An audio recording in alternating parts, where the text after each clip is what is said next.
Alright, तो आज का जो हमारा टॉपिक है वो है सीरीज एलसीआर। और सीरीज एलसीआर इसे इसलिए कहा जाता है क्योंकि जो हमारे एल सी और आर है, यानी कि इंडक्टर, कैपेसिटर और रेजिस्टेंस, ये तीनों ही सीरीज कनेक्शन में लगे होते हैं एक एसी सोर्स के साथ। ऑलराइट, इसमें जो मेजर दो काम हमें एनसीईआरटी बोलती है करने के लिए वो है, पहला इसका फेजर सॉल्यूशन और दूसरा जो है वो है उसका एनालिटिकल प्रूफ। और हम भी सेम एनसीईआरटी के फ्लो में ही पढ़ेंगे। सबसे पहले हम फेजर सॉल्यूशन देखेंगे, जिसमें फेजर डायग्राम्स होंगे। ठीक है, फेजर डायग्राम के बारे में हम पहले भी डिस्कस कर चुके हैं। इस लेक्चर में भी हम उसी का इस्तेमाल करेंगे और देखेंगे कि फेजर्स कैसे हमारी नॉर्मल सिचुएशंस को ईज आउट करते हैं। ऑलराइट, और फिर हम इसी का एनालिटिकल प्रूफ देखेंगे। ऑलराइट, ठीक है। तो सबसे पहले हम चालू करते हैं एक एसी सर्किट से, जो कि मैंने ऑलरेडी बना रखा है। यहाँ पे एक एसी सोर्स है, एक रेजिस्टेंस है, एक कैपेसिटर है और एक इंडक्टर है। क्या ये तीनों इसी पैटर्न में लगे होने चाहिए तभी एलसीआर कहलाएगा? ऐसा नहीं। पहले कैपेसिटर लगा हो सकता है, बाद में इंडक्टर लगा हो सकता है, फिर रेजिस्टेंस लगा हो सकता है। तो ये इसका कोई ऐसा फॉरवर्ड पैटर्न नहीं होता है। ऑलराइट, ठीक। अब सबसे पहले हम थोड़ा सा ब्रशअप करते हैं हमारे फेजर डायग्राम्स को। ऑलराइट, हमारे फेजर डायग्राम्स को हम थोड़ा सा ब्रशअप करते हैं।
ऑलराइट, तो जैसे कि ये तीनों फेजर डायग्राम्स के पहले वाली वीडियो में मैंने कवर किए थे कि भाई ये क्या होता है, क्यों होता है। फिर भी एक हल्का सा रिकैप कर देते हैं कि जब हम प्योरली रेजिस्टिव सर्किट्स की बात करते हैं तो इसमें रेजिस्टेंस जो होता है उसका फेजर और जो हमारा करंट होता है उसका फेजर जीरो फेज डिफरेंस पे होते हैं। ठीक है, फेज डिफरेंस इनमें कितना होता है? जीरो होता है।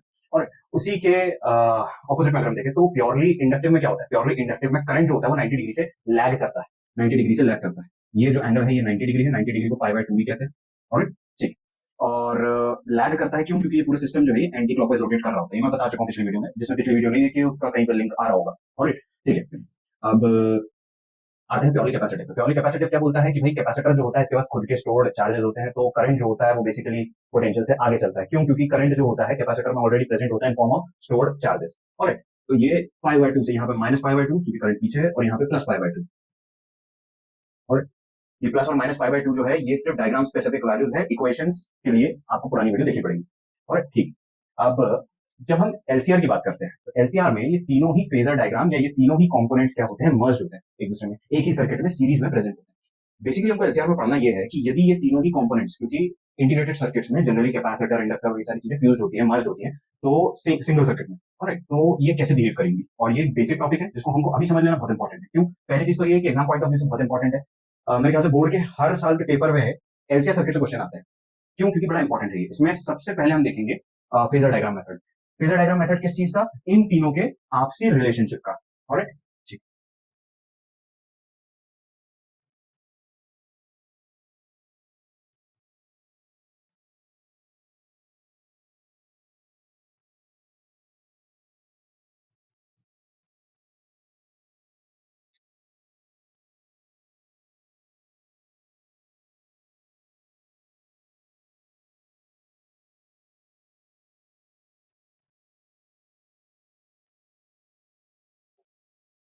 ऑलराइट, अब आते हैं फेजर डायग्राम मेथड के ऊपर। ये फेजर डायग्राम मेथड हमें क्या बताता है? सबसे पहले तो इसमें एक कंजॉइंट फेजर डायग्राम बनेगा, जो हमारे अभी जो तीन फेजर डायग्राम बने हुए थे उनका मिला हुआ रूप होगा। ऑलराइट, तो उसको अगर मैं बनाऊं तो बड़े ध्यान से देखिएगा, यहाँ पे दो चार चीजें बड़ी इंपॉर्टेंट है।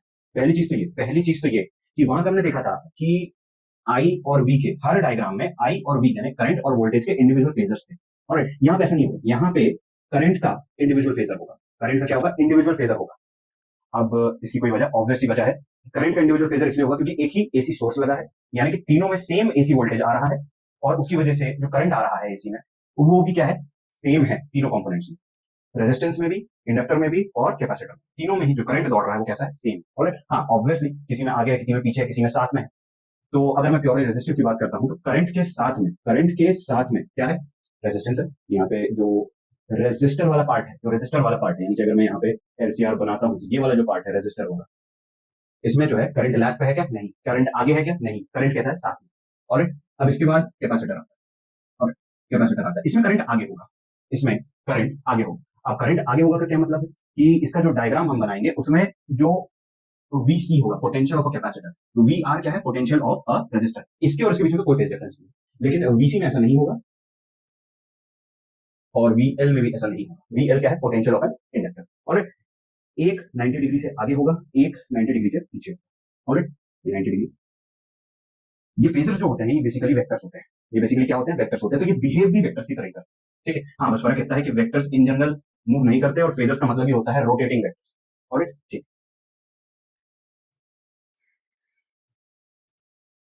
मेरे ख्याल से इस डायग्राम के साथ किसी को परेशानी नहीं होनी चाहिए, क्योंकि बहुत ही कॉमन डायग्राम है, बहुत ही कॉमन डायग्राम है।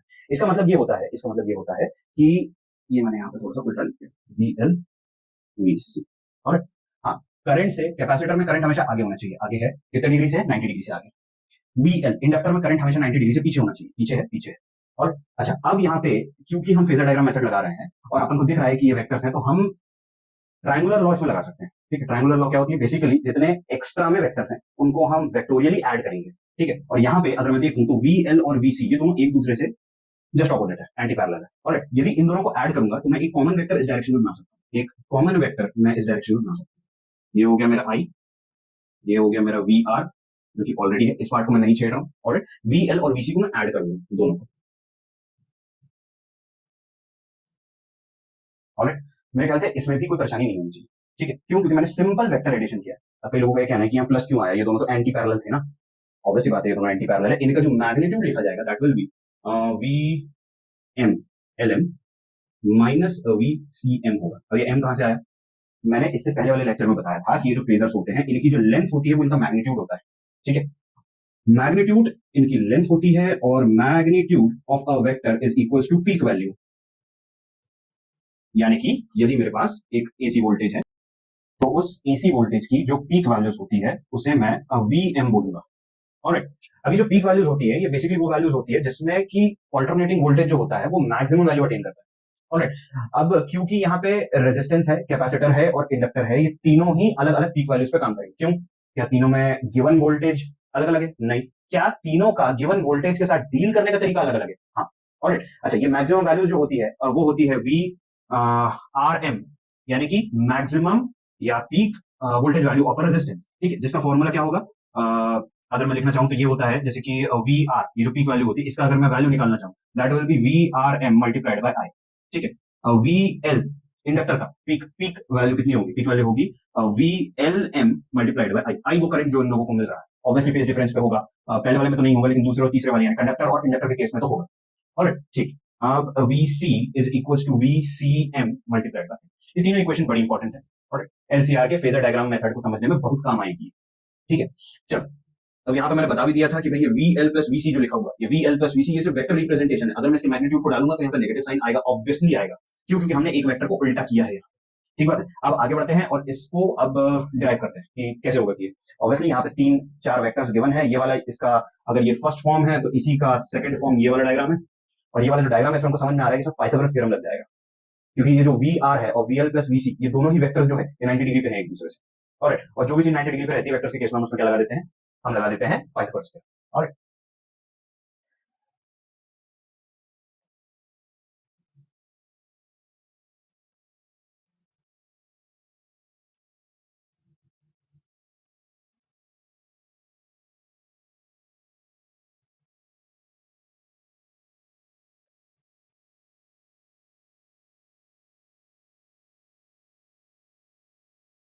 अब देखिए, फॉर सेक ऑफ सिंप्लिसिटी मैंने यहाँ पे आई नहीं बनाया, अगर बना भी देता तो कोई खास फर्क नहीं होता। क्यों, क्योंकि उसका पार्टिसिपेशन इसमें लगभग नील है हमारे लिए ये, क्योंकि हमको करना क्या है, टोटल वोल्टेज निकालना है। तो उसके लिए हमको टोटल वोल्टेज के लिए सिर्फ वी आर और वीसी प्लस वीएल इन दोनों को इक्वेट करना पड़ेगा, दैट्स इट। ऑलराइट, जैसे ही मैं इसमें पाइथागोरस थ्योरम लगाऊंगा ये एक राइट एंगल ट्राइंगल बन गया।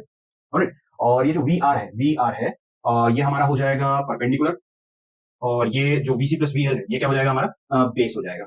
और पाइथागोरस थ्योरम क्या बोलता है? पाइथागोरस थ्योरम बोलता है कि ये जो हाइपोटेन्यूस है, ये जो हाइपोटेन्यूस है, ये क्या है? ये हाइपोटेन्यूस हमारा रिजल्टेंट है। वैसे ये पाइथागोरस थ्योरम नहीं बोलता है, ट्रायंगुलर लॉ ऑफ वेक्टर्स कहती है, लेकिन स्टिल रिजल्टेंट है। रिजल्टेंट रिजल्टेंट है। रिजल्टेंट क्या चाहिए हमको? Total voltage. Total voltage. Alright, तो टोटल वोल्टेज की इक्वेशन क्या होगी? लगाते हैं पाइथागोरस थ्योरम। देखो V टोटल का square is equals to perpendicular का square, that will be VR का स्क्वायर प्लस बेस का स्क्वायर, और VC प्लस VL का होल स्क्वायर। ऑलराइट, अब मैं क्या करूंगा? सिंपली इसमें इनके मैग्नीट्यूड को पुट कर दूंगा। इतना ही करना है मुझे। तो V टोटल का square is equals to VR का मैग्नीट्यूड अभी थोड़ी देर पहले हमने यहाँ लिखा था, क्या होता है? VRM multiplied by I whole square plus VCM I minus VLM I का होल स्क्वायर, और का होल स्क्वायर।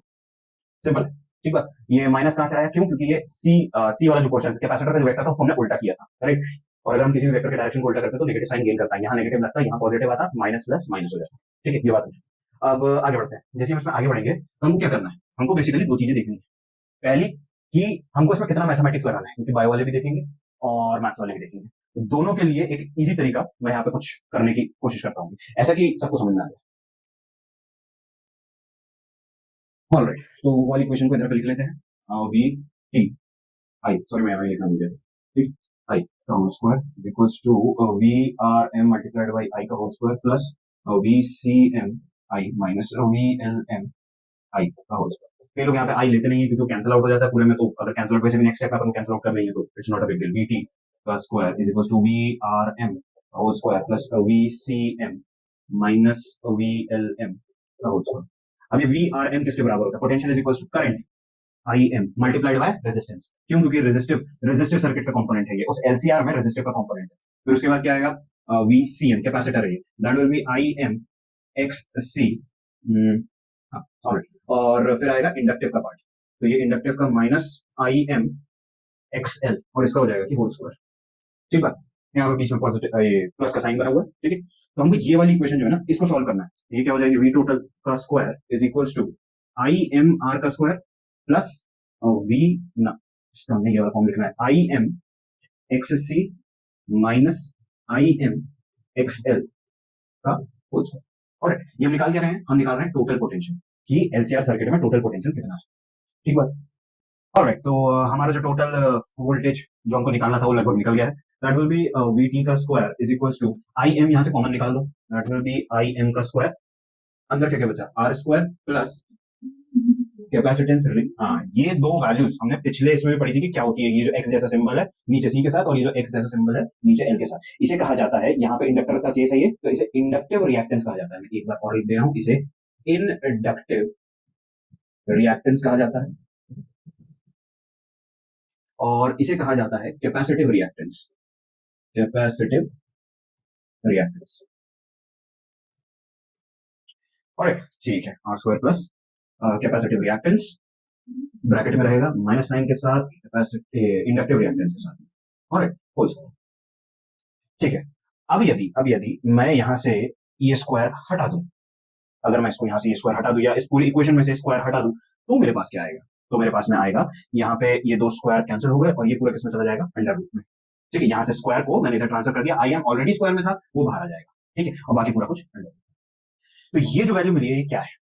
ये जो वैल्यू है, ये वैल्यू एक सवाल है, और ये बड़ा ही इंपॉर्टेंट सवाल है। क्यों? क्योंकि ये जो वैल्यू है ना, जैसे मैं कह रहा हूँ सवाल है, इसे कहा जाता है, इसका भी एक नाम है, इसे कहा जाता है इम्पीडेंस। इम्पीडेंस, जिसका सिंबल होता है कैपिटल जेड। जिसका सिंबल क्या होता है? Capital Z. तो बेसिकली इसका मतलब क्या निकला? इसका मतलब ये निकला कि यदि यदि यदि मैं यहाँ पे इस इक्वेशन को रिप्लेस करूं, ये वाला जो पोर्शन है इसको रिप्लेस करूं जेड से, तो मेरे को क्या मिलेगा? Total potential is equals to current, maximum current allowed I M multiplied by Z. इसको कह लो वी एम भी लिखते हैं, मैक्सिमम टोटल वोल्टेज, बात बराबर है। ठीक बात। ये जो V M is equal to I M Z मिला है, इसका मतलब पता है क्या है? इसका मतलब ये होता है कि जो इंपिडेंस है ना, ये available available resistance in N N A in a LCR circuit. बिल्कुल ठीक बात।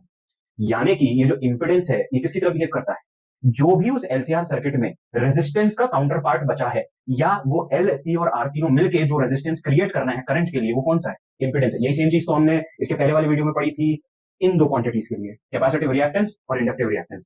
ये रेजिस्टेंस नहीं है, ये इंडक्टर और कैपेसिटर में प्रेजेंट रेजिस्टेंस के जैसे बिहेव करने वाली कुछ क्वांटिटीज हैं। तो एलसीआर में भी रेजिस्टेंस की तरह बिहेव करने वाली कोई ना कोई क्वांटिटी होगी, and that is impedance.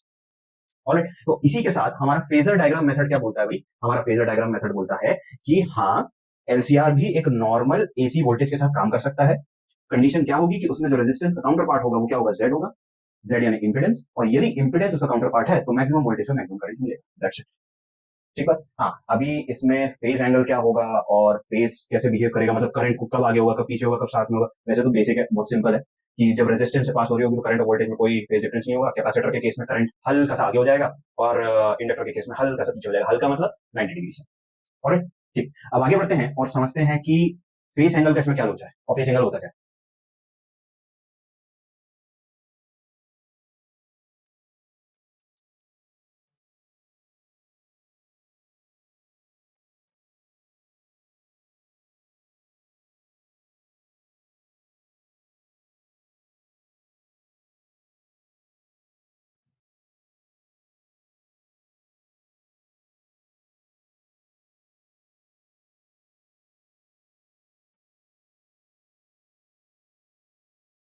Alright, तो जो हमारा नेक्स्ट टॉपिक है वो है इंपेडेंस डायग्राम। ये इंपेडेंस डायग्राम जो होता है ये हमें एक साथ कई सारी चीजें बताता है, जैसे कि इंपेडेंस को हम रिप्रेजेंट करते हैं जेड से, और इसकी जस्ट अभी हमने इक्वेशन देखी कि किसके बराबर होता है, आर स्क्वायर प्लस ची, ची माइनस, इस सिंबल को ची कहा जाता है, ठीक है, ची माइनस ची सी माइनस ची एल का होल स्क्वायर। और जी सी क्या होता है, ची एल क्या होता है, तेलुगु में एक्स सी एक्सएल भी कहते हैं, वो अपने में कहना है। ये ग्रीक सिंबल होता है ची, जो कि रिप्रेजेंट करता है रिएक्टेंस। सी नीचे लिखा मतलब कैपेसिटिव रिएक्टेंस, एल नीचे लिखा है मतलब इंडक्टिव रिएक्टेंस। ऑलराइट, तो ये जो इक्वेशन है अगर हम इसको ध्यान से देखते हैं तो हमें ये चीज समझ में आती है कि ये इक्वेशन एक पाइथागोरन क्वांटिटी को पॉइंट आउट करता है। ठीक है, कैसे, अगर मैं इस रूट ओवर को इधर पे डाल दूं, that will be Z square is equals to R square plus XC minus XL या G C minus G L का होल स्क्वायर। ऑलराइट, अब यदि मैं इसको हाइपोटेनस का square is equals to perpendicular का स्क्वायर प्लस बेस का square बोल दूं, तो ये एनालॉगी बहुत ज्यादा विजिबल है। ऑलराइट, और ये एनालॉगी की जरूरत क्या है, अरे बहुत जरूरत है। यदि मैं एक राइट एंगल ट्राइंगल बनाऊं, यदि मैं एक राइट एंगल ट्राइंगल इसमें बना रहा हूं, ऑलराइट, तो मुझे चीज समझ में आ रही है कि हाइपोटेनस यानी कि जेड इंपेडेंस यहाँ आएगा। ऑलराइट, जो परपेंडिकुलर है हमारा वो डिपेंड करेगा कि एंगल कौन सा है। यदि हमारा एंगल लेट सपोज ये है फेस एंगल, तो हमारा जो परपेंडिकुलर होना चाहिए और वो ये होना चाहिए, लेकिन ऐसा नहीं होता है। ठीक है, आर को यहाँ लिखेंगे, क्यों होता है ऐसा वो बताता हूँ। ठीक है, अब इसके बाद क्या बचता है हमारे पास, हमारा बेस बचता है, तो जो बेस होगा that will be X C minus X L या फिर G C minus G L. Alright, अब देखो, अब इस एंगल के मुद्दे पे आते हैं, ये आपका फेस एंगल होता है, क्या होता है आपका फेस एंगल होता है, फेस एंगल। और अब ये फेस एंगल हम यहाँ भी ले सकते थे, कायदे से यही लेना चाहिए था, लेकिन हमने आर यानी कि रेजिस्टेंस और इंपेडेंस के बीच में इसका एक खास मतलब होता है। ये जो खास मतलब होता है ना, ये एलसीआर को समझने के लिए बहुत इंपॉर्टेंट है। ठीक है, आपको पता है कि जो करंट होता है वो इकलौते रेजिस्टेंस के साथ फेज डिफरेंस जीरो मेंटेन करता है, यानी कि जैसे जैसे रेजिस्टेंस वैसे वैसे हमारा क्या, करंट। ऑलराइट, और ओम्स ने भी हमको छोटी क्लासेस में ये बात बता दी थी कि भाई हाँ, रेजिस्टेंस और करंट के बीच में कुछ नाता है। तो ये फेस एंगल यहाँ पे लेने का मतलब क्या है, ये फेस एंगल इंपेडेंस और आर के बीच में इसलिए लिया जाता है क्योंकि एक्स सी और एक्स एल या ची सी या ची एल वेरिएबल क्वांटिटी होती है। हमने एक इंडक्टर में नंबर ऑफ कॉइल्स बढ़ा दी, उसका इंडक्टिव रिएक्टेंस बढ़ गया। और हमने एक कैपेसिटर का थोड़ा सा एरिया बढ़ा दिया, उसमें कैपेसिटी बढ़ गई, चार्ज स्टोर करने की, तो कैपेसिटिव रिएक्टेंस बढ़ गया। आर में रेजिस्टेंस में ये चीज बहुत मुश्किल होता है करना, क्योंकि अगर आप एक वायर को लंबा कर देते हो, ऑलराइट, तो उसकी रेजिस्टिविटी में अंतर आता है, रेजिस्टेंस में उतना अंतर नहीं आता। हाँ, मतलब मैथमेटिकली आता है, थ्योरेटिकली नहीं है। और दूसरा सबसे इंपॉर्टेंट पॉइंट, कि आपका करंट जो होता है वो आर से एकदम एकदम सट के चलता है बिना फेज डिफरेंस के। मतलब कि यदि रेजिस्टेंस ड्रॉप हुआ एलसीआर सर्किट में, तो उस पर्टिकुलर पोर्शन में जहां रेजिस्टेंस ड्रॉप हो रहा है वहां पे करंट भी ड्रॉप होगा। ठीक है, तो मैं ये बोल सकता हूँ कि इंपिडेंस मोर प्रोमिनेंटली आर पर डिपेंड करता है। उसकी इस इक्वेशन में भी आप देखो तो ये कंजॉइंट क्वांटिटी है और ये इंडिविजुअल क्वांटिटी है। यहाँ पे दो चीजों को मिला के एक सिंगल क्वांटिटी बना रहे हैं और यहाँ पे आर स्क्वायर इंडिविजुअली इसको अफेक्ट कर रहा है। ठीक है, ये मेजर रीजन होता है कि फेस एंगल जो होता है हम किसके बीच में लेते हैं, इंपिडेंस और आर के बीच में लेते हैं। ठीक है, अब कई लोग इसको बेस बोलते हैं, क्यों? क्योंकि हमने फेस एंगल यहाँ ले रखा है। It doesn't matter. जो चीज मैटर करती है वो ये है कि ये फेस एंगल हमें क्या बताता है। ये फेस एंगल हमारे लिए बहुत इंपॉर्टेंट है। पता है क्यों? अगर मैं ट्रिग्नोमेट्री की आइडेंटिटी लगाऊं और मैं यहाँ लिख दूं tan फाई, तो ये tan फाई की वैल्यू इस डायग्राम के अकॉर्डिंग क्या होगी? G C minus G L divided by. Now this is very important. कैसे? अब यहाँ पे ये जो इक्वेशन है, फेस एंगल की इक्वेशन है, ये इतनी इंपॉर्टेंट क्यों है? क्योंकि ये फेस एंगल की जो इक्वेशन है ना, ये हमको एलसीआर का सार देती है। जितना हमने अभी तक पढ़ा है उसका सार है, ये समरी है। ठीक है, कहने का मतलब मैं अभी बताता हूँ। हम एलसीआर पढ़ क्यों रहे हैं? क्योंकि हमको एलसीआर की फंक्शनिंग समझनी है, और ये इसमें बहुत इंपॉर्टेंट है, फंक्शनिंग समझनी है। ऑलराइट, तो अगर मैं नॉर्मली बात करूं कि क्या होगा यदि एक्सी माइनस एक्सएल या जीसी माइनस जीएल में ये जीसी बढ़ जाए, मतलब कि capacitive reactance is greater than inductive reactance, क्या होगा? होगा ये कि ये जो क्वांटिटी है, ये क्वांटिटी पॉजिटिव रहेगी। ऑलराइट, मतलब tan फाइव भी क्या होगा? ऑब्वियसली पॉजिटिव होगा। मतलब क्या निकला? मतलब ये निकला कि ये जो एलसीआर है, इसमें हमारा कैपेसिटर डोमिनेट कर रहा है। ठीक, कैपेसिटर कैपेसिटर डोमिनेट कर रहा है, इसका मतलब क्या है कि जो इंडक्टर है उसका होना या ना होना लगभग बराबर है। ये वाला एलसीआर सर्किट जिसमें ये कंडीशन होगी, मतलब कैपेसिटिव रिएक्टेंस बड़ा होगा इंडक्टिव रिएक्टेंस के मुकाबले, इस ये वाला जो एलसीआर सर्किट होगा ये प्रीडोमिनेटली कैपेसिटिव होगा नेचर। मतलब इन इसमें ज्यादातर इंस्टेंट पे आपको करंट जो होगा वो वोल्टेज से आगे मिलेगा, पीछे आगे मिलेगा। क्यों? क्योंकि कैपेसिटिव नेचर ज्यादा है उसमें। और अच्छा, अगर इसका उल्टा हो गया तो मतलब कि एक्सएल या जीएल हमारा बड़ा हो गया तो क्या होगा? सिंपल सी बात है, अगर ऐसा हुआ दैट मीन्स कि सारी वैल्यूज कैसी हो जाएगी? यहाँ पे नेगेटिव। tan फाई की वैल्यू भी कैसी हो जाएगी? नेगेटिव। मतलब कि जो एलसीआर सर्किट होगा वो प्योरली इंडक्टिव की तरफ बिहेव करेगा। प्योरली इंडक्टिव बन नहीं जाएगा, क्योंकि बाकी तो कंपोनेंट्स भी है। पूरा पूरा नलीफाई अभी नहीं कर रहा है। पूरा पूरा नलीफाई कब करेगा? जब ये दोनों इक्वल हो जाएंगे, यानी कि XC is equal to XL या GC is equal to GL। Alright, जब ऐसा होगा तो क्या होगा? ये हो गया जीरो, और फिर देखा जाएगा। ऐसा है क्या? ये जो तीसरी क्वांटिटी है ना, ये तीसरी क्वांटिटी प्ले में आएगी, रेजिस्टेंस। यानी कि पूरा सर्किट कैसा बिहेव करेगा? प्योरली रेजिस्टिव बिहेव करेगा। और तो ये जो tan फाई की इक्वेशन है, जो फेज एंगल की इक्वेशन है, कितनी इंपॉर्टेंट है। लाइक अगर हम ये दो क्वांटिटीज को डिटरमाइन करें, ठीक है, कि कौन सी बड़ी है इन दोनों में से, तो हम या इस तीसरे को भी अगर हम इंक्लूड कर ले और देखें कि तीनों क्वांटिटीज कैसी है, ठीक है, कौन सी बड़ी है, क्या ये दोनों इक्वल है, क्या आर पे पूरा सर्किट डिपेंड कर रहा है, इससे हमें नेचर ऑफ एलसीआर समझ में आता है। यानी कि ये जो इंपिडेंस डायग्राम है, ये हमको क्या समझने में मदद करता है? नेचर ऑफ एलसीआर समझने में मदद करता है। और तो इसी के साथ इंपिडेंस डायग्राम जो है, ये वाला पोर्शन हमारा खत्म होता है। और फेस एंगल की इंपॉर्टेंस हमको समझना आती है कि फेस एंगल बताता क्या है। ये फेस एंगल हमें ये बताता है कि भैया ये प्योरली इंडक्टिव फेस के जैसा है, या प्योरली इंडक्टिव सर्किट के जैसा है, प्योरली कैपेसिटिव सर्किट के जैसा है, या फिर प्योरली रेजिस्टिव सर्किट के जैसा है। ये फेस एंगल हमें ये बताता है, ये इक्वेशन हमें ये बताती है। बहुत इंपॉर्टेंट इक्वेशन है, चाहे बोर्ड के रिस्पेक्ट में हो, चाहे नीट जेई के रिस्पेक्ट में हो, कई कई सारे एमसीक्यूज इस डायग्राम और इस इक्वेशन पे देखने को मिल जाएंगे। ऑलराइट, तो अब हम आगे बढ़ेंगे और बेसिकली ये देखेंगे कि ये जो हमने इम्पीडेंस डायग्राम पढ़ा, इससे पहले जो हमने फेजर डायग्राम मेथड पढ़ा, इसमें सबसे बड़े ड्रॉबैक्स कौन से हैं? जो सबसे बड़े ड्रॉबैक्स हैं उनको हम अब देखते हैं, ठीक है, और समझने की कोशिश करते हैं कि एनालिटिकल प्रूफ करने की जरूरत क्या है।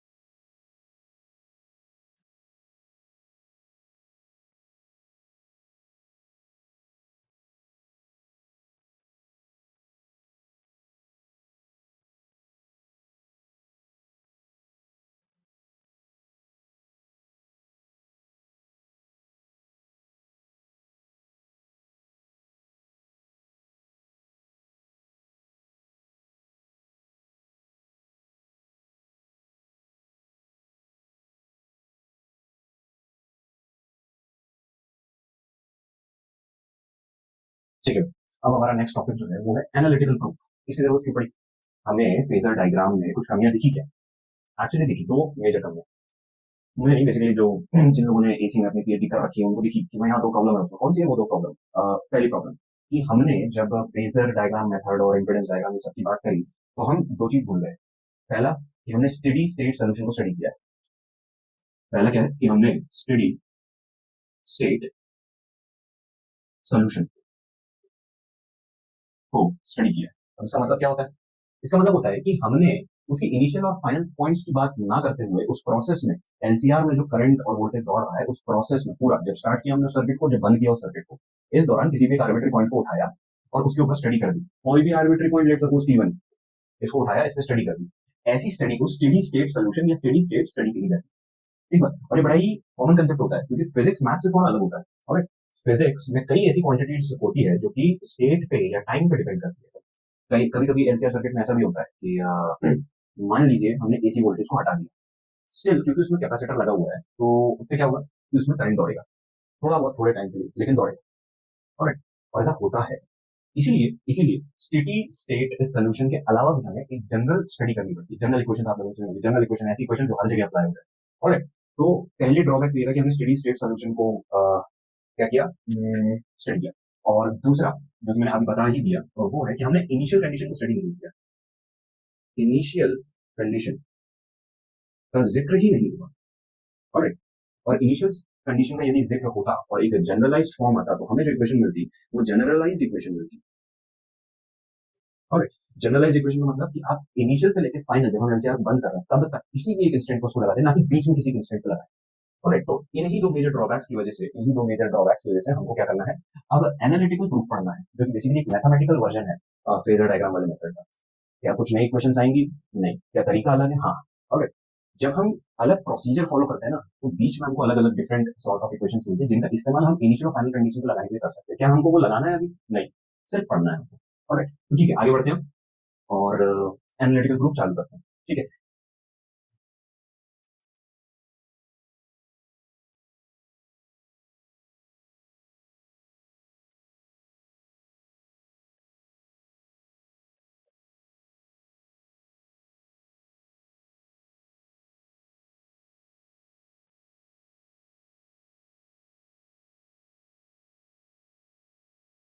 हाँ तो अब आते हैं किरचॉफ बाबा की इक्वेशन पे। ऑलराइट, द थिंग इज कि किरचॉफ बाबा क्या बोलते हैं, ये कहते हैं कि भाई एक सर्किट में जितना भी पोटेंशियल ड्रॉप या गेन होता है वो अप्लाइड पोटेंशियल के बराबर होता है। ऑलराइट, तो उसी को अपन फॉलो करते हैं। लेट सपोज एलसीआर सर्किट है, एल सी और आर सर्किट है। ठीक है, L D I by D T potential drop in inductor plus R I potential drop in resistance plus Q by C potential drop in capacitor. Alright, now the thing is कि ये applied potential के बराबर होगा। अब सवाल ये है कि अप्लाइड पोटेंशियल क्या है? वीएम साइन ओमेगा टी, मतलब एसी का पोटेंशियल। एसी सोर्स ही तो लगाया ना सर्किट में। ऑलराइट, अब दो, सिर्फ दो इंपॉर्टेंट इक्वेशन क्योंकि बायो वालों के सर के ऊपर से जा भी सकती है और नहीं भी जा सकती। ऑलराइट, मैं क्रिटिसाइज नहीं कर रहा हूँ, खुद बायो वाला हूँ। ऑलराइट, और मैं फिजिक्स पढ़ाता हूँ। सो ठीक है, नाउ द थिंग इज कि हमें पता है चार्ज क्या होता है। करंट के केस में चार्ज यानी इलेक्ट्रॉन। आपको पता है यदि सोर्स हमारा एसी है, वोल्टेज हमारा एसी है, तो एक इलेक्ट्रॉन कैसे मूव करता है सर्किट में? To and fro, just like a oscillating particle. और अगर ऑसिलेटिंग पार्टिकल की तरह मूव कर रहा है तो फिर इक्वेशन भी हम ऑसिलेटिंग पार्टिकल के फॉर्म में ले सकते हैं। इस सारे बातों के बारे में पहली बात हो चुकी है। ठीक है, पिछली वीडियो उसको लिंक यहीं पे टैब रहा हूँ। Q Q is equal to Q M sine omega T plus theta. ठीक है, अब यदि मैं करंट की बात करूं, आई क्या होता है? छोटा सा चार्ज छोटे से टाइम में मूव कर रहा है, that's current. D Q by D T, Q की वैल्यू हमारे पास में है D by D T. Q की वैल्यू अगर मैं पुट कर दूं that will be Q M sine omega T plus theta. Alright, अब यदि मैं इसको डिफरेंशियल फॉर्म में लिखने के बाद डिफरेंशिएट करता हूं तो मुझे क्या मिलेगा? Q M as it is बाहर आ जाएगा, sine omega T plus theta जो है इसका डिफरेंशिएशन होता है कॉस ओमेगा बाहर आ जाएगा ब्रैकेट में ओमेगा टी प्लस थीटा। यानी कि मैं जो कह रहा हूं वो ये क्यू एम ओमेगा, ओमेगा बाहर आ गया, बचा के cos omega T plus theta.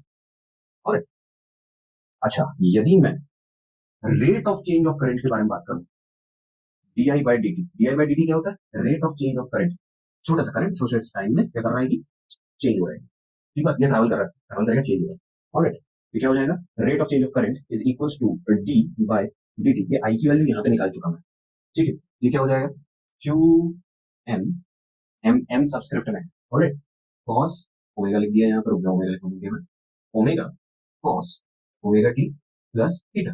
Alright, which is equal, जैसे हम इसका डिफरेंशिएशन करेंगे ये क्यू एम और ओमेगा का डिफरेंशिएशन नहीं होगा, ये बाहर आ जाएगा। हम पहले लिख देते हैं क्यू एम ओमेगा बाहर आ गया। अब ये cos omega T plus theta होता है minus sine omega multiplied by, जैसे ओमेगा इस साइड लिखा जाता है, ओमेगा फिर से ओमेगा बाहर आ गया, sine omega T plus theta.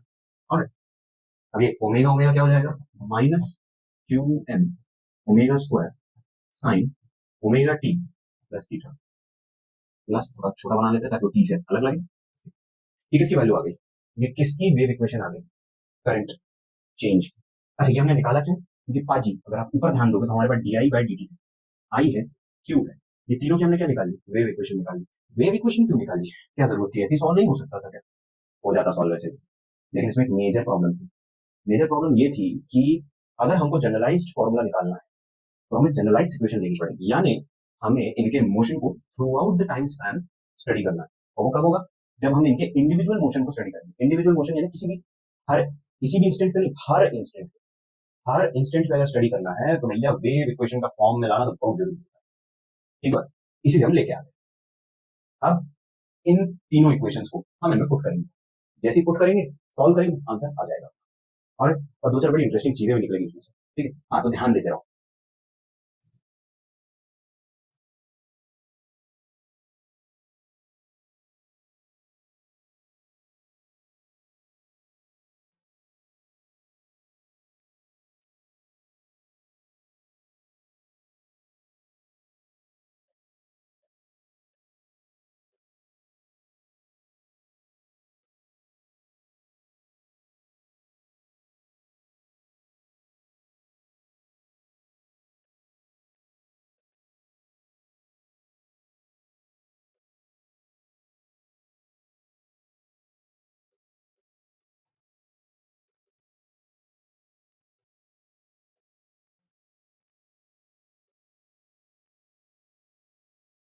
Alright, तो हमने क्या किया है कि ये जो इक्वेशंस है इनमें हमने इनकी वेव फॉर्म को लिख दिया।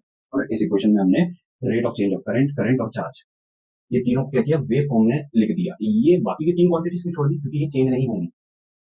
और ये चेंज नहीं होगी। एक कैपेसिटर अगर 2 माइक्रो फैराड का लगा है तो वो 2 माइक्रो फैराड का ही लगा है। और ठीक, अब आगे बढ़ते हैं।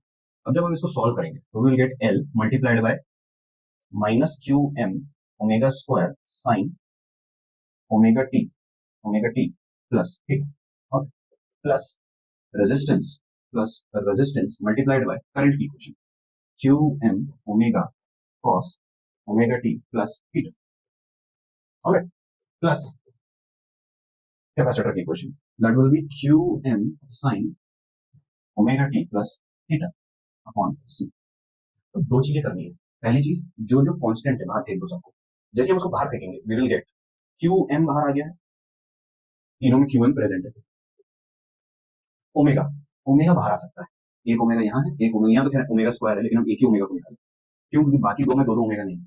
हम यहाँ पे वैसे ओमेगा भी नहीं है, तो जब हम ओमेगा नहीं है और उसको बाहर निकालेंगे तो वो नीचे लिखा आएगा। और सिंपल सा मैथमेटिक्स है। ठीक है, तो जैसे हम ओमेगा इसमें से कॉमन निकाल देंगे, हमारे पास बचेगा क्या? एल ओमेगा साइन, माइनस यहाँ अभी लगाया नहीं हूं मैंने, अब इस साइन को माइनस से चेंज कर दूंगा मैं for the sake of simplicity.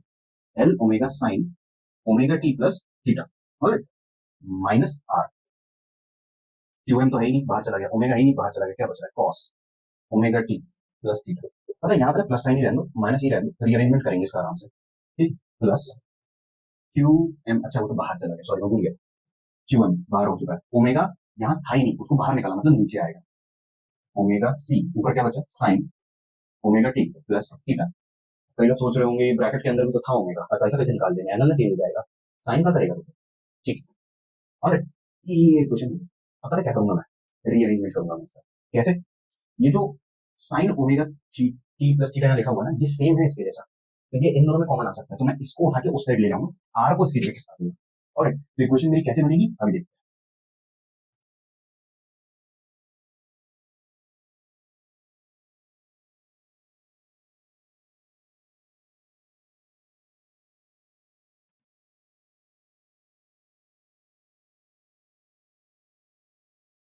Are को किसका आगे यहाँ ले आया अपन, R cos omega T plus theta, ये माइनस वाला इधर बाजू में डाल दूं माइनस। और इसमें ना अभी ही ये sign omega T plus theta जो है इसको कॉमन निकाल दे रहा हूँ। ठीक है, माइनस तो ये आ जाएगा एल ओमेगा, से यहाँ प्लस रहेंगे, L omega minus one upon omega C, ये कॉमन निकाल दिया इसमें से। Sine omega T plus theta, ये दोनों में से कॉमन निकाल के इधर लिख दे रहा हूँ, sine omega T plus theta common निकल दिया।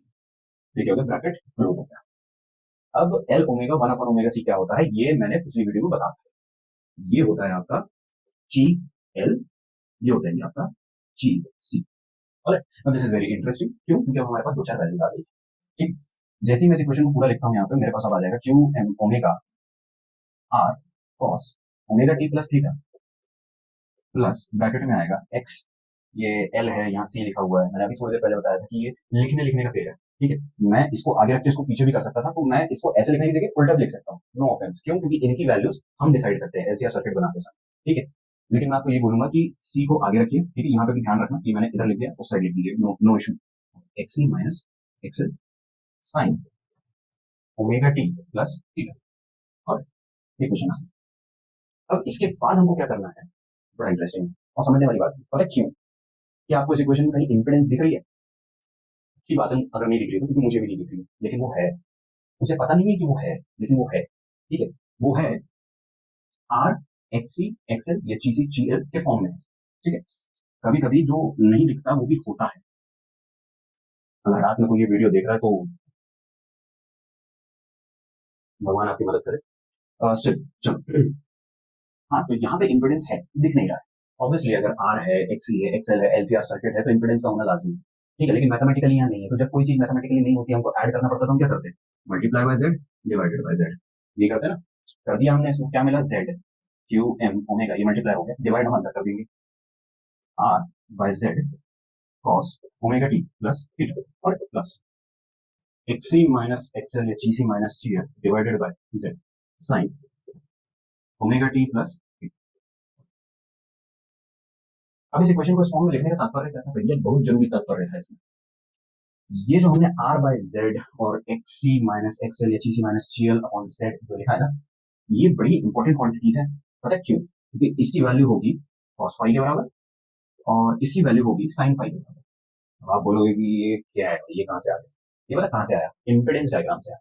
अगर मैं उसको वहां ऊपर ये मिटा के भी बनाता हूँ, उसमें आप देखना कि बेसिकली जेड के कॉम्पोनेंट्स कैसे खुल रहे हैं।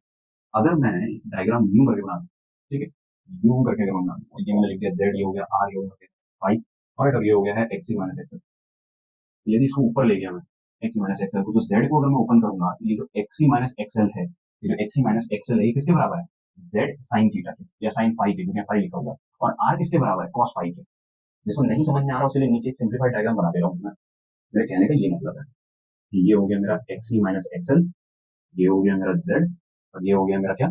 आर। और ये हो गया ये फाइव। फिर आर किसके बराबर है? Five cos five, cos five Z, या जेड कॉस फाइव। और ये किसके बराबर है? एक्स माइनस एक्सएल, ये बराबर है जेड साइन फाइव के। इतना मैथमेटिक्स के बारे में बच्चों को आता है, चाहे वो बायो वाला हो कि मैथ्स वाला हो। ऑलराइट। हाँ, तो भाई इससे क्या समझ में आता है कि एक्स सी अपॉन जेड, अगर जेड को यहाँ भेज दो किसके बराबर है? साइन फाइव लिख दिया। और इससे क्या समझ में आता है? कॉस फाइव को ये रहने दो, तो आर डिवाइडेड बाय जेड, इसको नीचे भेज दो, किसके बराबर है? Cos five. अब इससे होगा क्या? इक्वेशन आ जाएगी, फाइनल इक्वेशन आ जाएगी, एक बार में आ जाएगी। एक सेकंड।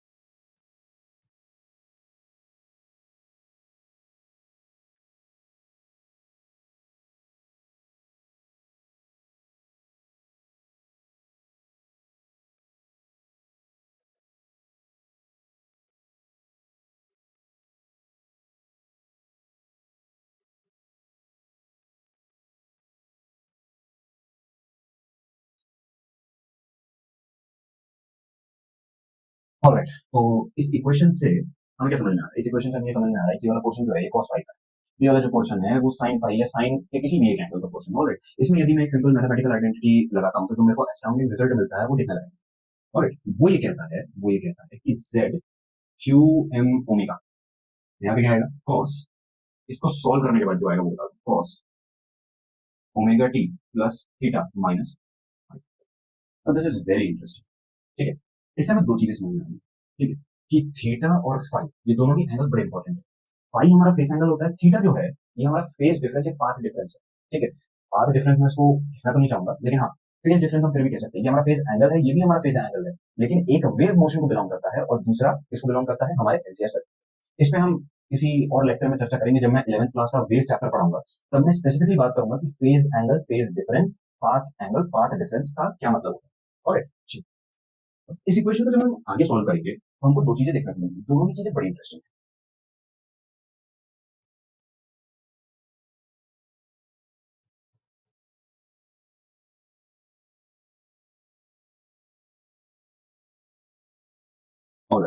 ठीक। अब ये जो इक्वेशन है हमारी, ये थी किसके बराबर, V M sine omega T. Alright. अब आपको भी पता है और मुझे भी ये चीज पता है कि यहाँ पे साइन ओमेगा टी और cos omega T plus theta minus five के कुछ मायने, ठीक, पहला मायना ये है कि ये एक दूसरे से कैंसिल आउट होता है। ठीक है, तो जो इक्वेशन हमें मिल रही है वो कौन सी है, V M is equals to Q M omega Z. ठीक है, ये हमारी फाइनल इक्वेशन है, ये है भाई साहब हमारी फाइनल इक्वेशन। ऑलराइट, ये कैसे कैंसिल हुआ, इस क्लास में इसके कैंसिल आउट होने का रीजन डिस्कस करना लगभग इररिलेवेंट है, पूरा मैथमेटिक्स है, और मैं चाहता नहीं कि इसको ज्यादा लंबी करूं। ठीक है, अगर किसी को कोई प्रॉब्लम है कमेंट कर देना सेक्शन में, नेक्स्ट वीडियो में कवर कर दूंगा उसको कि ये कैसे कैंसिल हो रहा है। ठीक है, क्योंकि मेरे को वीडियो छोटी बनानी है, कम से कम 5 से 10 मिनट लग जाएंगे एक्स्ट्रा इसको समझने में। ठीक है, तो इतनी लीनियंसी आप लोग मेरे पे बरतना। ठीक है, तो हमारे पास एक फाइनल इक्वेशन आ गई है, और अगर इसमें कोई प्रॉब्लम हो रही है, किसी को नहीं, किसी को मत्था फोन नहीं है इसमें, तो कमेंट कर देना कि मैं उसमें कर दूंगा। ठीक है, अगली वीडियो में समझा दूंगा उसमें। ठीक है, और बकायदा नाम लेके बताऊंगा कि इस व्यक्ति ने बोला था, तो समझा रहा हूँ। ठीक है, अच्छा, V M equal to omega Z. अब आ गई है ये फाइनल इक्वेशन और इम्तिहान की घड़ी कि भैया ये एनालिटिकल प्रूफ जो भी हमने किया है इसके कोई मायने है या नहीं। अगर फ्रेजर मेथड के सारे फॉर्मूले इस एक इक्वेशन से डिराइव हो गए तो टाटा बल्ले बल्ले हो गए। ठीक है, चलो देखते हैं। तो वीएम क्या कहता है, हमने फेजर डायग्राम में पढ़ा था कि वीएम होता है आई एम जेड के बराबर। अगर ये इक्वेशन मेरी 1 है और ये इक्वेशन मेरी 2 है, इन दोनों को कंपेयर करते साथ ही मुझे क्या पता चल जाएगा कि Q M omega is equal to I M है। क्या ये बात ठीक है, ऑब्वियसली ठीक है। क्या ये वैलिड है, अभी वैलिड नहीं है, मतलब वैलिड तो है ऑब्वियसली, अपने काम की नहीं।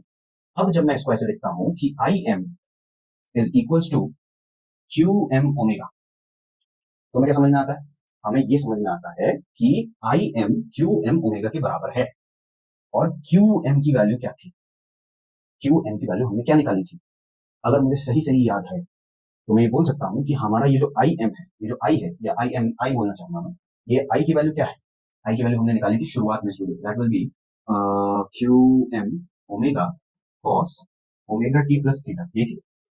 और अब ये क्यू एम ओमेगा क्या है, आई इज इक्वल टू, अभी हमने देखा क्या होता है, आई एम होता है, मैं इसको लिख दूंगा आई M cos omega T plus theta.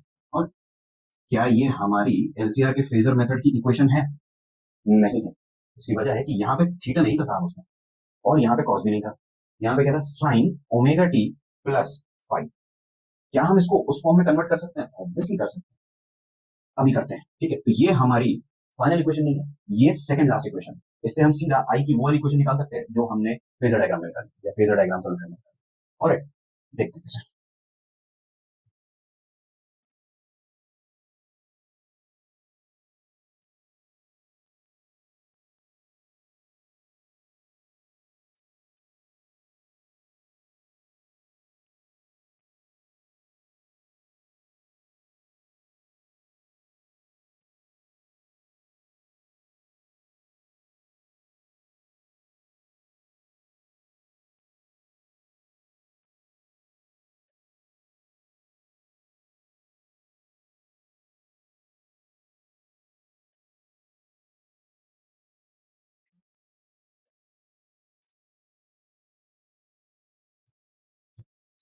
हाँ भाई, तो अब हम बात करते हैं कि भाई साहब इसको कन्वर्ट कैसा किया जाए, इसका कन्वर्टिंग फैक्टर क्या होगा। अभी अभी हमने थोड़ी देर पहले की क्वेश्चन लिखी थी जिसमें लिखा होता Z Q M omega cos omega T plus theta minus five is equal to V M sine omega T. ठीक है, तो मैंने आपको कहा था कि ये दोनों वैल्यूज जो होती है इक्वल होती है। ठीक है, मैंने इसका रीजन अभी नहीं बताया कि क्यों इक्वल है, क्यों कट रही है। अभी फिलहाल ये मान लीजिए कि इक्वल होती है। अगर ये इक्वल होती है तो क्या होगा, cos omega T plus theta minus five is equal to sine omega T. अब सबको मालूम है कि साइन ओमेगा टी या normally sine theta is equal to cos 90 minus theta होगा, और कॉस 90 माइनस थीटा। अब साइन ओमेगा टी को मैं कैसे लिख सकता हूँ, cos omega T minus pi by 2, बिल्कुल लिखा जा सकता है। कॉस से कॉस कैंसिल, ओमेगा टी से omega T cancel. Theta minus five is equal to minus pi by 2, या मैं ये भी लिख सकता हूँ कि theta is equal to minus pi by 2 plus five. Alright, common mathematics, इधर से उधर ट्रांसफर किया।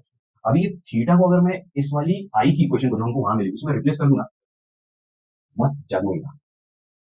आई equals to I M cos, अंदर होगा omega T minus five by two plus five. Cos minus five by two, ये दोनों ही जो चीजें होती है ये साइन की तरफ इंडिकेट करती है। ठीक है, cos 90 minus theta equals to sine. जैसे, ठीक है, तो मैं इसको कैसे लिख सकता हूँ, आई एम, इस इक्वेशन को I am sine omega T plus, ये आ गई हमारी फाइनल इक्वेशन। एनालिटिकल प्रूफ खत्म, एकदम स्टेप बाय स्टेप अगर अपन चलेंगे। अच्छा हाँ, मैं ये भी बता दूं कि बोर्ड में ना ये वाले स्टेप्स लिखना जरूरी नहीं है, आप डायरेक्ट जितने स्टेप्स मैंने बताया ना, उसमें से कट शॉर्ट कर सकते हो ये वाले स्टेप्स, और आप डायरेक्ट इसके बाद ये लिख सकते हो सिंस करके, इसको आप सिंस में डाल देना, इक्वेशन लिख देना, ये सब लिखने की जरूरत नहीं, डायरेक्ट इधर। और अच्छा, बोर्ड एग्जाम लिखने के तरीके के लिए मैं अपनी, अभी तो नहीं क्योंकि अभी मेरे पास टाइम नहीं है, मैं अपनी वीडियोस के नीचे लिंक डालूंगा, सारी रिस्पेक्टिव वीडियोस हैं उसके नीचे लिंक डालूंगा, उसमें पिछले साल के जो टॉपर्स होते हैं उनके पेपर्स पड़े होंगे, वो देख लेना आप।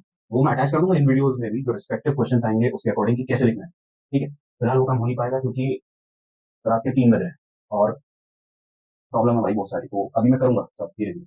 और ठीक है, इसी के साथ हमारा जो एनालिटिकल प्रूफ है वो खत्म होता है। अब इसमें कुछ बचा है, दो चार चीजें बची, जैसे कि आई की क्वेश्चन आ गई फाइनल वाली, क्या इंपेडेंस की क्वेश्चन भी आ जाएगी, आ चुकी है। इंपेडेंस हो गया, करंट हो गया, वोल्टेज की ऑलरेडी गिवन थी हमको, ठीक, तो तीनों ही चीजें निकल गई है। तो हमारा एनालिटिकल प्रूफ जो है वो खत्म होता है। इसके बाद अब जो नेक्स्ट टॉपिक है वो है रेजोनेंस, ठीक है, रेजोनेंस और पावर फैक्टर। और तो रेजोनेंस और पावर फैक्टर मैं अलग से किसी एक वीडियो में ना कवर कर दूंगा, जो कि मोस्ट प्रोबेबली मैं इसको छोटी इसलिए बना रहा हूँ क्योंकि मुझे मल्टीपल वीडियोस अपलोड करनी है, और क्योंकि मैं हर एक टॉपिक को अच्छे से टाइम देना चाह रहा हूँ। तो आज ये वाली जो वीडियो थी इसमें हमने क्या क्या पढ़ लिया, इसमें हमने पढ़ लिया है phasor diagram method, impedance diagram, analytical proof, ठीक है, ये तीन मेजर टॉपिक जो एसी के होते हैं वो खत्म कर दिए। इसकी पहले वाली वीडियो में आधा पोर्शन एसी का कवर हुआ है, वो 1 घंटे की वीडियो, उसको पूरा देखना, उसके बाद ही इस वीडियो पे आना, और एक एक पॉइंट को उसमें ध्यान से देखना, उसका लिंक कहीं ना कहीं तैयार होगा, और ठीक है। तो इसी के साथ हाँ, और पिछली वीडियो में जो भी प्रॉब्लम थी, लोगों ने कहा कि भाई बहुत सीधा करना है, हमने बहुत सीधा कर दिया, वो हॉरिजॉन्टल। हाँ, तो मैं ये कह रहा था कि पिछली वीडियो में जो भी लोगों ने कमेंट्स किए हैं, जो जितने भी लोगों ने देखा है, लाइक किया है, उसके लिए मैं थैंक्स बोलता हूँ। और प्लीज, अगर आपको पढ़ना है, चाह रहे हो कि आपको कुछ अच्छा अचीव करना है, तो आप कोशिश कीजिए कि पैसा तो मांग नहीं आओ, ठीक है, फ्री में कंसेप्ट बिल्डअप करना है, चैनल को सब्सक्राइब करना है।